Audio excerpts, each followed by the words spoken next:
मित्रांनो नमस्कार. अनटोल्ड स्टोरीच्या माध्यमातून परत एकदा तुमच्यासोबत भन्नाट कथा घेऊन येत आहे.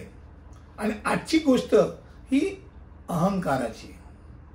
आता अहंकार म्हटलं की साधारणतः ज्याला आपण म्हणतो की कोण गर्विष्ठ असतं, तर वर्गातला सर्वात हुशार मुलगा, सर्वात सुंदर दिसणारी मुलगी, की ज्याच्याकडे भरपूर पैसे आहेत, अशी लोक सहसा आपल्यापेक्षा बाकीच्यांना कमी दर्जाची, खालच्या वर्गाची, कमी बुद्धिमत्तेची असं समजत असतं. आणि त्यांच्या एकूणच वागण्या बोलण्यातनं, त्यांच्या एकूणच शारीरिक त्यांची जी हालचाल असते त्यातनं बाकीच्यांना कसपट समान मानणं हा एक प्रकार होत जातो.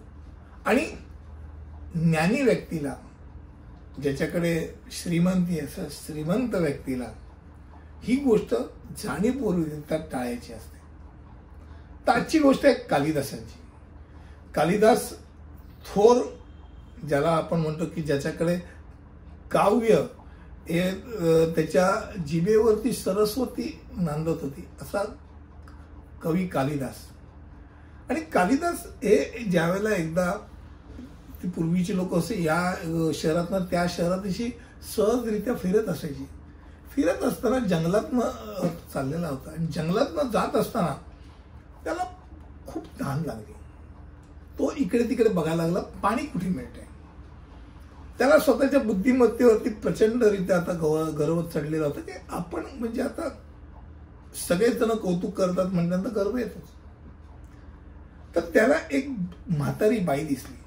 म्हातारी बाईकडे गेला. ती पाणी काढत होती विहिरीतनं. तिच्याकडे गेला. तिला त्यांनी सांगितलं की बाई मला जरा पाणी द्याल का, मला तहान लागली.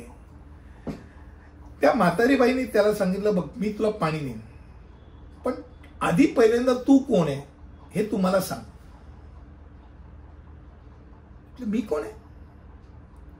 ठीक आहे, मी कोण आहे म्हणजे आधी एकतर आपल्याला ओळखलं नाही, इथून अहम दुखवला आलाय.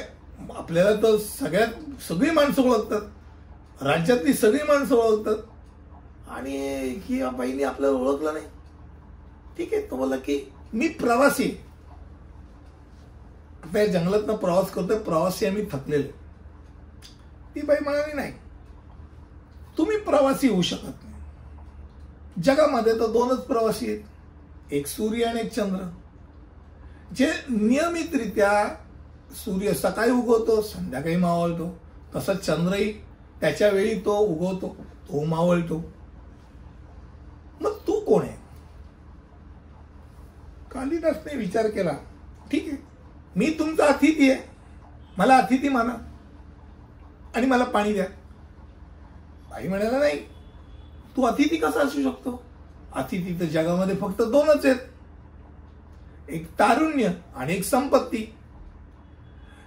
कोणीही जर विचार केला, कितीही त्या गोष्टीच्या हातापाया पडलं तरी तारुण्य थांबत नाही आणि संपत्ती थांबत नाही. मग तू कोण? त्याला जरा डोक्यात तसाच गेले की तिडीक गेली की बाई तर काय आपल्याला हटत नाही आणि आपल्याला वादविवादामध्ये ऐकत नाही. तू कोण हा प्रश्न विचारला. तो बोलला, मी सहनशील आहे. ठीक, बाई म्हणेल, नाही सहनशील तू कसा असू शकतो? सहनशील तर जगामध्ये दोनच आहेत, एक भूमी आणि एक झाड.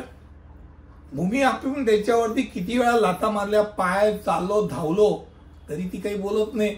आणि झाड ज्याच्यावरती दगड मारली, तिच्या अंगावरची फुलं काढली तरी ती काही बोलत नाही.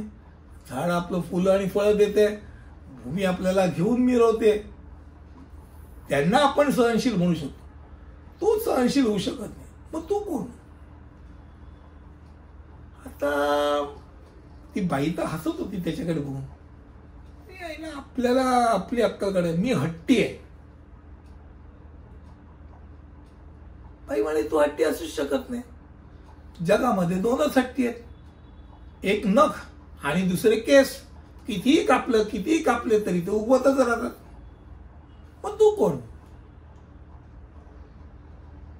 हो, वैतागलेला होता.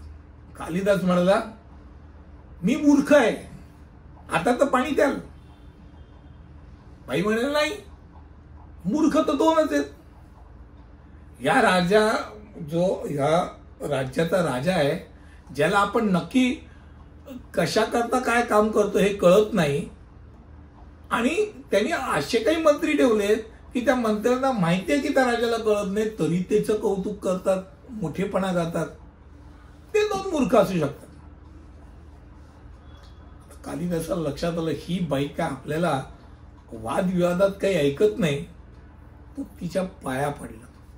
मी म्हणाला, बाई माफ कर मला, मी काय आहे मी पण विसरलोय. तू काय आहेस ते मला माहिती नाही, पण मला पाणी दे, माझी अवस्था फार बिकट झालेली आहे. ती म्हातारी बाई हसली त्याच्याकडे बघून, आणि तो जेव्हा पाया पडला त्यावेळेला त्याच्यासमोर साक्षात सरस्वती देवी, म्हणजे माता सरस्वती ही उभी होती, साक्षात विद्येची देवता, की जिला आपण शिक्षण आणि बुद्धिमत्तेची देवता मानतो. तिने त्याला सांगितलं की कालिदासा, तू खूप उत्तम कवी आहेस, तुझ्यासारखा बुद्धिमान व्यक्ती शोधून सापडणार नाही, मला खूप आवडतोस तू, पण तुझ्यात अहंकार शिरलेला होता.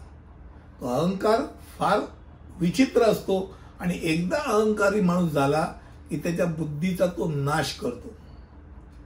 त्यामुळे तुझी बुद्धी, तुझं शिक्षण हे काही उपयोगाचं नाही जर त्याच्यासोबत अहंकार असेल तर. तू पहिल्यांदा अहंकार बाजूला कर. कालिदासाला आपली चूक कळली, त्याने विद्येच्या देवतेची माफी मागितली आणि पाणी प्यायला आणि पुढे निघाला. आजची कथा कशी वाटली? आज अहंकार अर्थात गर्व या संदर्भातली कथा होती. पुढच्या अंटरमध्ये असंच काहीतरी घेऊन येईल. तिथपर्यंत इथेच थांबतो. धन्यवाद.